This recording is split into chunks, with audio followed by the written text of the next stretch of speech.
Bonjour à toutes et à tous, c'est Romain Daubry de la salle des marchés de Bourse Direct. Pour notre brief et analyse graphique, nous sommes le lundi 27 novembre, il est 15h34. Les marchés américains viennent d'ouvrir sur un très beau contre-pied. Merci à toutes et à tous pour vos likes, vos partages, vos retweets, vos commentaires positifs. Vous êtes de plus en plus nombreux à nous suivre sur la chaîne Bourse Direct YouTube, sur nos comptes Twitter respectifs. Merci effectivement pour les likes, pensez bien à liker et puis à vous abonner à la chaîne Bourse Direct YouTube et de façon générale, et puis à nous suivre aussi sur mon compte Twitter où j'essaie de mettre le plus de contenu pertinent possible. J'essaie de ne pas trop mettre, mais quand je vois des choses intéressantes. Et puis bien sûr le récapitulatif de toutes les différentes interventions que j'ai la chance de faire à droite ou à gauche pour essayer de donner des points de repère sur le marché. On a une semaine intéressante qui commence avec pas mal de réunions macroéconomiques importantes. Je reprends mes petites notes. Christine Lagarde doit être en train de s'exprimer aujourd'hui. Il y a les ventes de logements aux États-Unis, c'est pas majeur. On a la confiance du consommateur du Conference Board aux États-Unis demain mardi. Mercredi, on a une réunion de politique non monétaire de la BCE. Bon, c'était un peu en second plan. On a surtout l'inflation en Allemagne qui va être publiée. Le PIB américain et le livre belge de la Fed, mais le PIB américain, c'est le PIB préliminaire pour le troisième trimestre, donc c'est intéressant. Le livre belge, c'est le livre préparatoire que reçoivent les membres de la Fed pour préparer la prochaine réunion.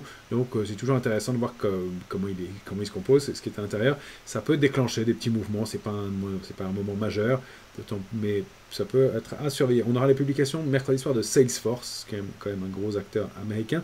Jeudi, on aura les PIB, le PMI, pas du tout, PMI Manufacturing en Chine, PMI, donc indice des directeurs d'achat en Chine, qui est un des éléments importants de la semaine, l'inflation en Europe, et puis surtout jeudi après-midi, l'indice PCE des prix à la consommation des ménages, le gros marqueur de l'inflation, celui que la Fed regarde de plus près pour mesurer l'évolution de l'inflation, donc ça va être le gros rendez-vous de la semaine. Et en plus, la réunion de l'OPEP+, qui devait avoir lieu il y a quelques jours, a été décalée à jeudi aussi, donc jeudi, grosse journée de la semaine.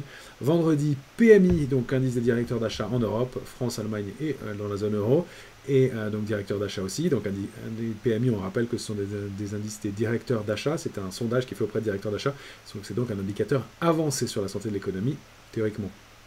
Et puis, on aura vendredi après-midi, en fin de journée, un discours de Jerome Powell pour clôturer la semaine. Donc, pas mal d'éléments intéressants.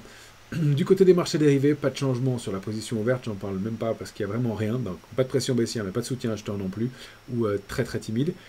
Une grosse complaisance en fin de semaine dernière qui a été légèrement gommée, et encore sur les indices. Et puis, on va aller le voir du côté de la volatilité. Donc, un petit peu de prudence. Et donc on peut passer tout de suite au graphique puisque c'était effectivement sur les prix que ça va être le plus intéressant en termes de force et d'intérêt. Il n'y a pas grand chose de plus à donner, ni pression baissière, ni élément autre. En revanche, on a quelque chose d'intéressant tout de suite sur les prix, sur le S&P 500 que vous avez en journalier sous les yeux. Je vais zoomer un peu pour que vous le voyez mieux et qu'on ait tous les niveaux techniques. Le S&P, ça y est, quand j'ai annoncé un peu tôt ce matin, consolidation entamée dans mon tweet, mais il fallait dire que sur les futurs américains, ça avait déjà pris une couleur de consolidation. La ligne de tendance haussière, hein, elle n'est pas très épaisse, mais elle était bien visible, elle a été rompue. Donc c'est consolidation. C'est pas une figure de retournement baissière à proprement parler, on était plutôt dans un petit canal haussier. On va le voir sur le S&P. Donc on n'a pas réussi à atteindre une dernière fois la borne haute. Échec contre 4566 qui est un gros niveau de résistance. Et puis ouverture à l'équilibre. Finalement on repasse un peu dans le rouge. La journée n'est pas terminée. Mais on avait, je le rappelle, quand même des éléments importants dont, je leur montre pour ceux qui ne l'avaient pas vu la semaine dernière, elle est trop belle pour ne pas la regarder une fois de plus. Les volumes sont là. La divergence baissière, vraiment cas d'école, entre la hausse des derniers jours, hein, à partir du 14 novembre, au-delà de ce gap, la hausse des prix et la baisse des volumes, ça c'est un cas d'école de divergence. Bien sûr, les oscillateurs peuvent indiquer des divergences, hein, donc les oscillateurs graphiques peuvent être des éléments pour indiquer des divergences, mais les prix, les volumes face aux prix sont aussi des indicateurs de divergence très utiles, hein. Ça veut dire que tout simplement, on paye avec de moins en moins de volume. C'est assez logique, pas besoin de m'étendre sur le sujet. En tout cas, là, c'est vraiment un cas d'école. Et puis, on a toujours pour moi ce gap, ce quatrième gap d'affilée, hein, sur le S&P, qu'on a aussi sur le Nasdaq. Quand même un très gros gap en haut de marché. Alors, on rappelle, hein, que tout ce mouvement s'est produit aussi sur un gros rachat de short. On plaisantait avec Michael Burry, on plaisantait pas, mais on constatait que Michael Burry avait encore dû déboucler à perte pour 1,4 milliard, mais au total, ce rebond, ce gigantesque mouvement de rebond que vous voyez là, sur le Nasdaq notamment, et le S&P en général, les valeurs américaines en général, il a coûté plus de 40 milliards de dollars à des fonds, à des hedge funds. Donc voilà, c'est pas un jeu facile d'être short sur le marché. D'une façon générale. Donc voilà, la rupture de cette ligne de tendance haussière, ce n'est pas en soi un signal de baisse déjà, c'est un signe de consolidation à ce stade. La rupture de 4543 sera le premier mouvement à surveiller. Invalidation si on repasse au-dessus de 4559, 4566, c'est le plafond de verre. Si on réintègre, c'est un contre-pied, ça existe, je crois peu, mais il faut toujours l'envisager. Dans tous les scénarios qu'on prend sur les marchés, il peut y avoir une nouvelle, quelque chose, envisager le scénario inverse. Donc au-dessus de ce niveau-là, attention, parce que contre-pied, à nouveau des vendeurs qui vont se retrouver encore plus coincés, ceux qui ont repéré les figures ou les ruptures graphiques et qui sont en train de commencer à rentrer, pareil, donc 4559, 4566, attention, c'est probablement 4582 et très certainement 4603 au-dessus, gros niveau de résistance. Je remontre à quoi on s'attaque sur le S&P, j'ai laissé beaucoup de niveaux, on va se mettre en mensuel, ce sera moins dense. On s'attaque à ça, on s'attaque au top historique de 2021, fin 2021, sur le S&P, et donc au-delà de 4603, on a des intermédiaires, mais vous voyez que c'est vraiment 4603, 4778, donc qu'on ait un échec contre ce niveau-là, c'est pas franchement surprenant. Encore une fois, pour moi, la cible, c'est au moins donc cette zone autour de 4495, puis 4450 qui est vraiment un gros niveau et qui se trouve à l'intérieur du gap. Donc si on commence à aller combler ce gap, on a des chances de le combler en totalité.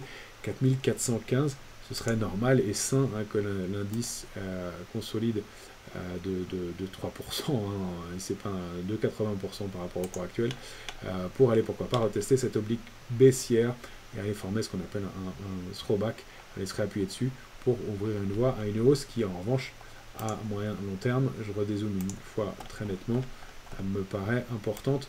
On a des réactions, alors je vais enlever quelques niveaux pour simplifier la lecture, mais voilà. À 4603 au-delà, c'est réactivation haussière de long terme. Si on peut considérer qu'elle est toujours active, hein, puisque on est dans un canal haussier, mais c'est là le franchissement du plafond de verre et on retourne vers les tops avec de grandes chances de poursuivre à la hausse. On surveillera le comportement à 4778, mais c'est pour ça qu'il est mieux que l'indice aille consolider un petit peu, et encore une fois, ce sont des petits mouvements qu'on attend, et l'ouverture, eh bien, elle ouvrirait la voie à un mouvement très large. J'ai fait des projections, je crois, non, je les ai enlevées aux 5080 environ. Si on va aller voir les premières projections graphiques, au-delà, c'est pas pour tout de suite, mais c'est évidemment à surveiller pour une optique moyen-long terme. Donc c'est pour ça qu'attention, la baisse, pour moi, elle est de consolidation, elle est de court terme. Elle n'est pas plus méchant que ça pour l'instant. On a donc des indices qui entament la semaine avec un calendrier chargé. Maintenant, le Nasdaq. Nasdaq, lui, alors, il est beaucoup plus fort, hein, clairement. On voit que les volumes ne divergent pas quant à eux, même si, bon, vendredi était Black Friday, donc, et le lendemain de Thanksgiving, il n'y avait pas grand-chose, mais mercredi dernier, les volumes ne divergeaient pas. Hein. Quant à eux, en revanche, on a eu cette bougie d'invalidation, cette étoile filante en haut de marché qui a été surveillée, mais on a pas mal de bougies d'indécision en haut de marché, puis le vendredi, peut-être tout pire en ce moment. On n'a pas encore une fois de signal baissier à court terme, c'est plus la rupture d'un niveau, donc déjà 15 888 va donner un signal. On a le point bas du jour, 15 968, 15 930, pardon, 15 930, et la clôture de la bougie de mardi, ça peut déclencher un signal de baisse, donc sous ces niveaux-là, attention, il y a eu un faux passage en dessous, ça pourrait déclencher le début d'une impulsion de correction, encore une fois avec ce gros gap baissier. Le gap est important, il représente plus d'un %, un 30%. La consolidation, elle est encore une fois très honorable, très légitime et très raisonnable. C'est 2,75% sur un indice qui vient de progresser de 10 ou 12. Je vais vérifier avec vous. J'en profite. 14,66. Donc, il y a de la place pour consolider. Bien entendu, si on s'en réinstalle au-dessus de 16 025, il n'y a plus vraiment de résistance, il y a les petites intermédiaires, il n'y a plus vraiment de résistance au-delà pour ne pas aller chercher les 16 400 points. La résistance historique, alors on peut en voir d'autres au-dessus, il y en a ici, mais le gros niveau des sommets historiques, c'est 16 400. Après, bien entendu, hein, on aura surveillé 16 610 et la zone 16 610, 16 645, et puis les tops, mais c'est se réinstaller au-delà de ces niveaux-là, et avec un mouvement beaucoup plus sain, si on peut dire, en tout cas plus construit, puisque on aura, je l'espère en tout cas, consolidé, et après une grande pause et une réaccélération haussière. Donc retournement de tendance, accélération, longue pause de quelques semaines, réaccélération à nouveau, on arrive sur les sommets avec plus de momentum, et pour moi ça a vocation à durer, d'autant plus si on regarde individuellement les valeurs. Et je vous invite à voir le graphique de Nvidia que j'ai proposé dans l'émission du grand tableau de bord de Bismart vendredi soir par exemple, mais on peut on peut jeter un œil sur le graphique de Microsoft qui est un cas d'école de tendance haussière forte. Voilà, hein, dans un biseau, accélération haussière, pause de quelques semaines, sortie par le haut du biseau de consolidation et très tôt hein, dans la structure, débordement de 338, on atteint des tops et le niveau de 365,99 pour se réinstaller au-dessus. La cible légitime c'est 405,20 et c'est surtout une tendance haussière vraiment affirmée. Alors, encore une fois avec des replis possibles, mais des tops comme ça, c'est pas un signe de retournement, c'est un signe de poursuite de la tendance. Ça ne veut pas dire si on veut prendre du bénéfice qu'on ne le fasse pas, mais a priori il y a de la place sur ce titre pour l'instant. Pour ce qui était voilà, de la tendance et de la force sur les valeurs, pour ce qui est de la volatilité, eh bien, elle est en train ou pas de donner son signal. Pareil, tout ça va être corrélé. La volatilité, elle s'inscrit dans un biseau. Si on a des niveaux qui ne sont pas indispensables pour aujourd'hui, pardon. On est dans un biseau hein, sur la volatilité. Oui, la volatilité s'analyse graphiquement. Hein. Pourquoi parce que c'est des maths et que ce sont des algos qui traitent 80% du volume aujourd'hui, des algorithmes. Donc, on est bien dans cette structure en biseau et dont on vient de sortir par le haut aujourd'hui. On n'a pas encore franchement déclenché, parce qu'il faudrait à mon sens déborder 13,22 et j'avais mis 13,50 pour prendre un peu de marge, mais 13,50 on sera déjà franchement établi avec un retour de hausse de la volatilité. La cible légitime hein, d'un biseau, on rappelle que c'est le pied du biseau, donc le premier point du biseau il se trouve ici pour le former, donc ça donne un niveau qui est situé aux alentours de 16,23. Donc, tension de volatilité possible. Encore une fois, dans les 2-3 jours, il va falloir un déclencheur. Un mouvement de baisse, il ne peut pas se produire comme ça dans un marché qui est fort, qui s'est construit, comme on l'a expliqué, sur des rachats de short. Il va falloir une figure graphique, effectivement, mais quelque chose pour déclencher ce mouvement-là. Peut-être une annonce demain, la confiance du consommateur, ou quelque chose dans le courant de la semaine, notamment les chiffres de l'inflation. Je ne suis pas sûr que les chiffres de l'inflation soient mauvais, c'est-à-dire plus haut, mais en tout cas, de quoi déclencher cette petite consolidation de 2-3% qui paraît légitime. Donc, voilà. En revanche, si on réintègre et qu'on repasse sous 12,66, c'est invalidation, fausse sortie, et retour en bas, hein, dans le niveau vers 12,10 probablement, hausse à nouveau des marchés, on est obligé de l'envisager, ce contre-pied, même si ce n'est pas le scénario privilégié, avec sous 12,10, retour en zone d'euphorie, en étant complaisance. Moi, j'envisage un retour en optimisme, donc c'est-à-dire quelque chose d'assez plus normal, on va dire, pour les marchés. Si on va regarder, comme toujours, l'Eurostoxx, mais ça continue à construire, ça grimpe, c'est plus fort que le CAC 40, légèrement moins depuis quelques heures, mais on voit cette bougie aujourd'hui d'indécision, après un marché qui a continué à progresser, mais avec des volumes pas très lourds, et puis quelques divergences graphiques qui apparaissent sur certains indicateurs, je vérifie en même temps que je vous parle, mais donc à surveiller contre des niveaux de résistance intermédiaires aussi. On a proche et bien ce niveau, je vous avoue que je l'ai pas regardé l'Eurostoxx ces jours-ci, voilà, ça 4373,5, si on repasse au-dessus, peut-être invalidation en clôture, validation, on peut aller chercher la borne haute. Pour l'instant, le plus probable, c'est de revenir au moins à la médiane du grand trading range, 4198, 4411. Si on va chercher notre futur CAC 40, lui, il a donné un élément intéressant de probable baisse. C'est une vague de Wolf. On avait un biseau précédemment. Un biseau, c'est souvent débordé par le haut, c'est pas toujours extrêmement fiable. Donc, il faut le surveiller comme élément d'épuisement, mais attendre une validation. Sur la vague de Wolf, eh bien, elle est en train de se mettre en place. Cette vague de Wolf, elle fonctionne de cette façon-là. C'est un décompte. Hein. On commence par une impulsion haussière 1, un retracement 2, qui est ici, le point bas est ici, une hausse en 3 qui déborde le niveau 1, une baisse en 4 ici, qui vient s'installer entre 1 et 2. Il faut un peu de temps pour apprendre à les repérer, ces vagues de Wolf. Et puis une dernière impulsion haussière, 5, qui vient s'aligner avec 1 et 3, et qui tente de déborder et qui n'y parvient pas. On a vraiment quasiment tous les ingrédients. Il va falloir confirmer en clôture la clôture sous ce niveau de 7000. Donc, alors, moi j'ai pris un petit peu de marge, j'ai dit 7325, parce que au-delà de 7325, le top d'aujourd'hui c'est 7317, 7325 pour laisser quelques points de marge. Parce que si on déborde 325, on a une bonne chance d'aller chercher 336 et vraiment d'invalider la figure. Pour l'instant, ça ne décroche pas, il n'y a pas d'élément qui déclenche la figure. Pour la déclencher, il faudrait rompre 7287. Donc selon sa sensibilité, on peut attaquer dès maintenant, attendre la rupture et le déclenchement du niveau, ou espérer un excès de plus, pourquoi pas. Hein. On voit que ça fait 3 fois qu'il tente des excès. Peut-être que ça sera un peu court d'ailleurs, 25 le stop, si on veut refaire des excès. Vous voyez, ça fait 22, et pour demain, 27, c'est peut-être un peu court, 25 en effet, mais voilà, mais il n'y a pas de raison qu'on réintègre aujourd'hui et qu'on ressorte après. Donc normalement, la figure elle doit se valider assez rapidement à partir de maintenant. Et la cible, eh bien, c'est le lien entre le point 1 et le point 4, et ça nous donnerait environ notre support 7181. C'était aussi le pied du biseau, donc c'est ça qui est vraiment intéressant quand les scénarios concordent. On remet la borne de base du biseau, et on avait donc un scénario. Alors, le biseau était là. Voilà. Et donc, on a la borne de base du biseau ici, et donc c'est le pied du biseau, 7181,5. Donc, ça collerait bien pour un scénario et un déclenchement d'ici demain. Alors maintenant, faire du timing, c'est compliqué.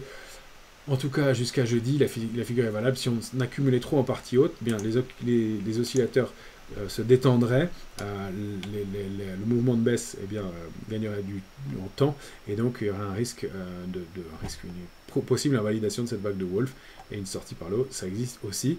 Maintenant, elle a l'air quand même bien partie, et on voit ces mèches hautes, hein, chaque fois qu'on essaye de sortir au-dessus, qui donnent des signes de renvoi des prix plus bas. Donc voilà, un scénario intéressant, pas une baisse importante, hein, 1,5% par rapport au cours actuel, un petit retour de volatilité, de quoi retendre un peu la volatilité, sortir un peu de la complaisance et de l'excès d'optimisme qu'on a connu à très court terme, et puis voilà. En revanche, si on se réinstalle donc au-dessus de 7336, vous voyez, j'ai mis peut-être stop court, mon stop à 25, 336, eh bien on a des chances d'accélérer pour aller chercher 393, la médiane du grand trading range, je rappelle, le grand range dans lequel on est placé, et qui est ici, maintenant réintégré franchement entre 7199 et 7591, avec comme tolérance 7181, d'où la cible. On peut aller taper la cible en intraday et puis aller clôturer au-dessus de 7199, on resterait dans le range.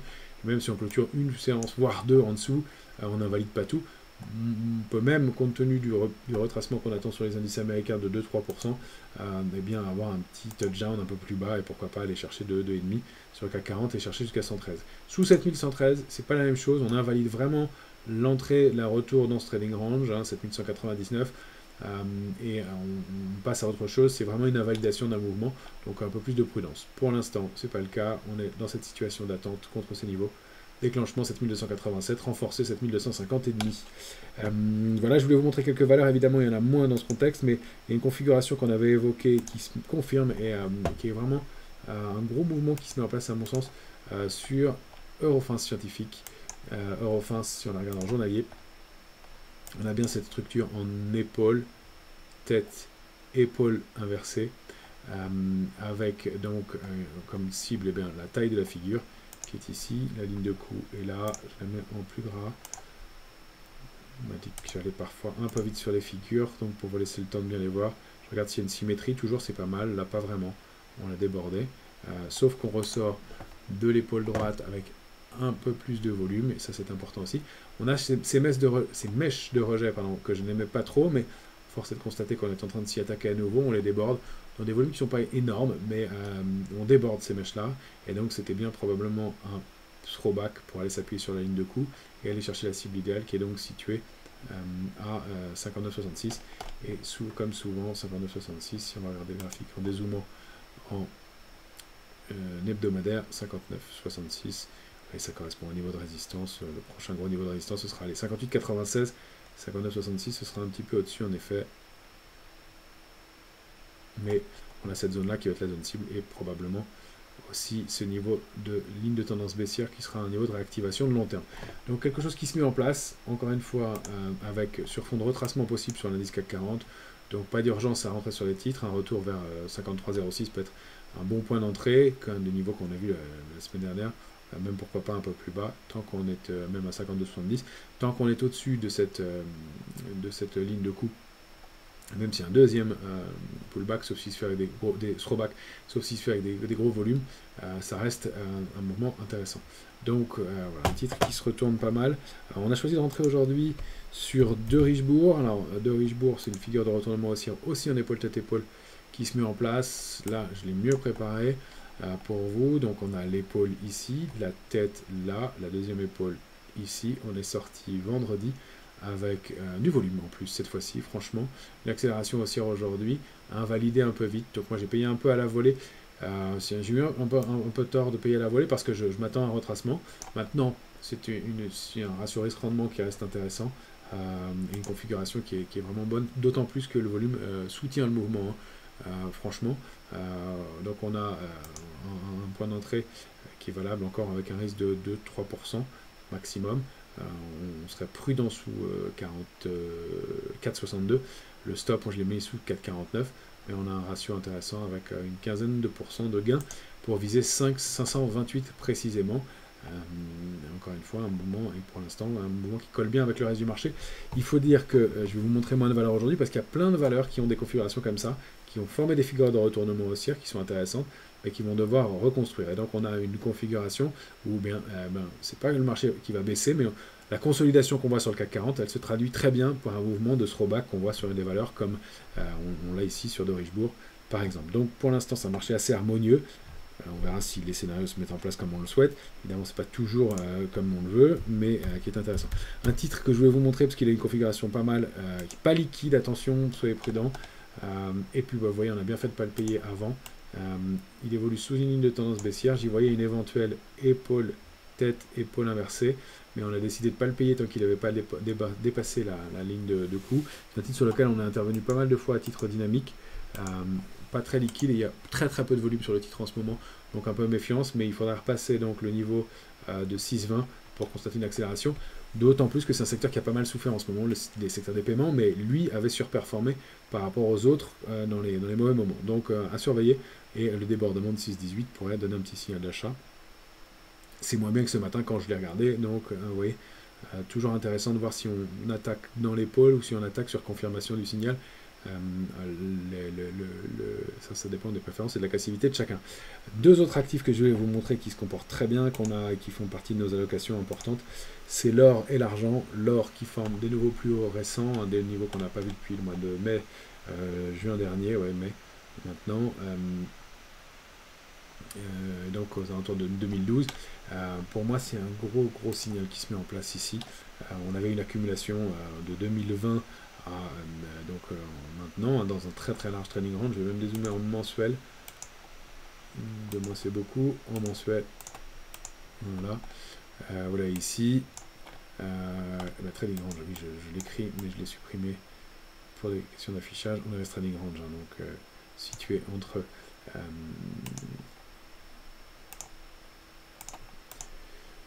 situé entre 1688 et 2070, c'est un niveau sur lequel on a buté une fois, 2 fois, 3 fois.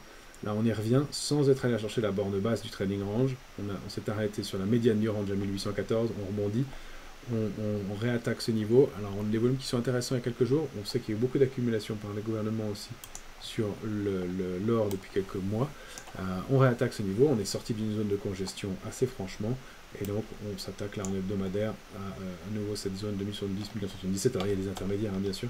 Je m'y suis moins penché, dessus, mais on a 2034 notamment qu'il faudra probablement surveiller, et plus court 2027.